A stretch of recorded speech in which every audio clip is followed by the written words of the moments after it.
Page 62, Brother John. This is the first piece I'm covering in Unit 6. We're moving up. And again, I want to caution you, if you don't understand or you're struggling things aren't coming to you, please, this is a good point in the book to go back and to the beginning and go through everything again, review everything. Because in music, when you're learning this stuff, you can't just learn it temporarily and then forget it and go on. You have to remember it from then on.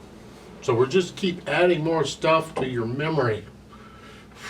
And it takes time to get that. But you're using it so much, hopefully you'll get it because of the repetition of using it so much. However, if you're ready to go on, let's go on. Brother John. 2 lines long, pretty short. 4/4 time. Got both hands going at the same time, so let's talk about the right hand. Thumbs on middle C, so you're in this position. Quarter notes.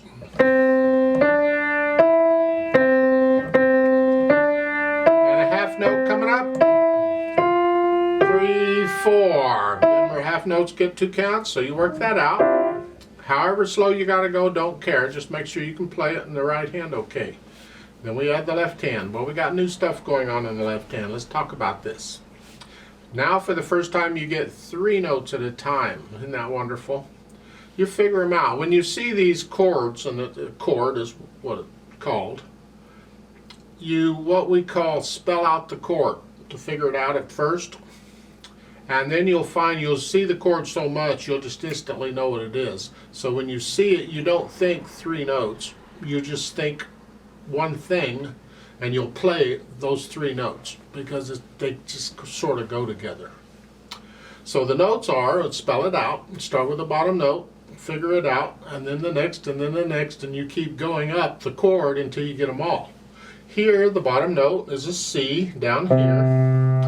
The next note is an E here, and the top note in the chord is a G. It's here.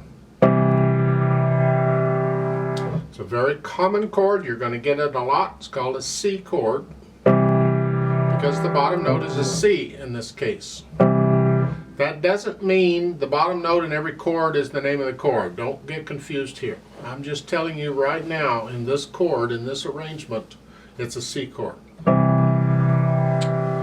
Put your hand in that position, you lower the hand. Try and get all 3 notes down at the same time. You have to listen very carefully. It takes practice. I don't always get it done. I've heard professional pianists not be able to, or not do it either. I'm sure they can do it, they just didn't.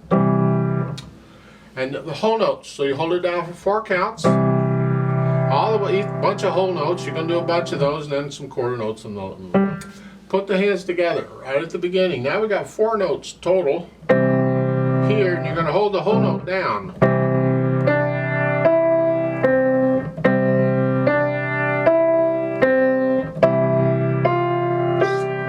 Get the idea in it? That's really what it is. Don't make it harder than it is. That's really it. And when you can do that, no hesitations, the beat is fine at whatever speed you choose. Then go back and add the dynamics. Now, I don't care for the way this book is doing it, but let's talk about it.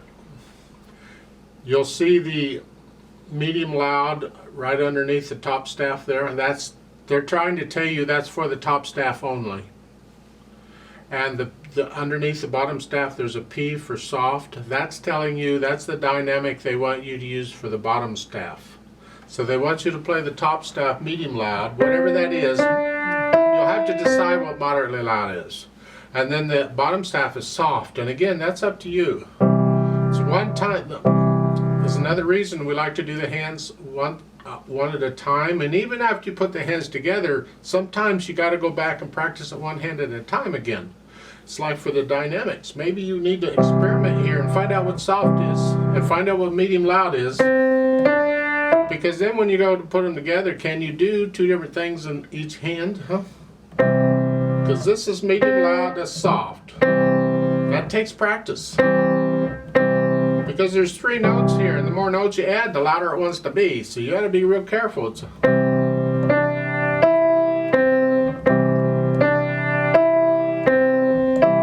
you got to remember to keep that left hand soft, gentle. Now, I'm going to talk about this just a little bit though. Normally in music, you will get one dynamic in the middle of the staves, and you have to know how to apply that to everything, because everything isn't going to be the same dynamic, as we can see right here. So technically all they need is the MF between the staves, and that's it. They don't need anything else, because you're supposed to know that you bring out the melody. That's a term we use.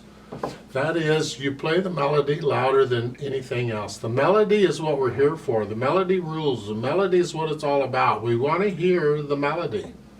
So you play the melody louder than the other stuff. Don't cover up the melody. Don't compete it. This other stuff has to be there to support it, to complement it. So it's here. That's the melody. All this other stuff is just harmony. If you play them the same,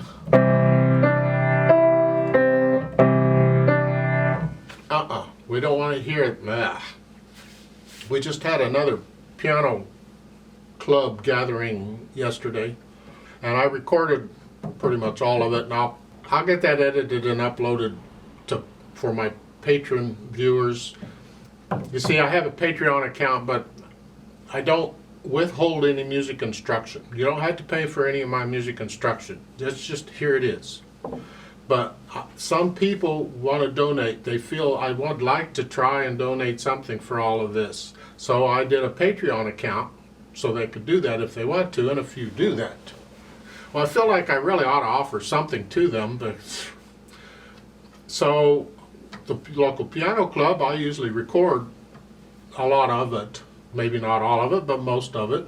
And then I make a short video, 5-10 minute video, whatever it is, and I make it available to those people on Patreon who donate to me. And yesterday we had a gathering, and I recorded one, but most of the people who played, I was absolutely astounded, played everything the same dynamic level.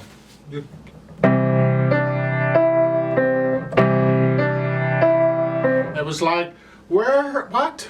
They're not really listening, and they never really learned to bring out the melody. That's all I'm trying to get through here. Bring out the melody, and from now on, I'm going to be harking about it. Takes time to gain that control, but please keep working on it. It's so important. Now, speed-wise, it says moderately fast. That's up to you. There's words. If you were going to sing it, how fast would you sing it?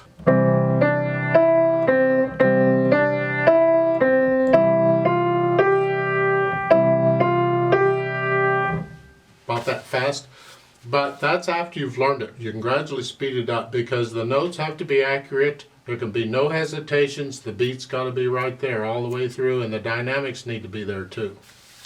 However, I'd like to play it with you very slowly to double check the notes and the rhythms. So I'm going to give us 4 counts. I'm not going to do any dynamics, just notes and rhythms. 1, 2, ready, go.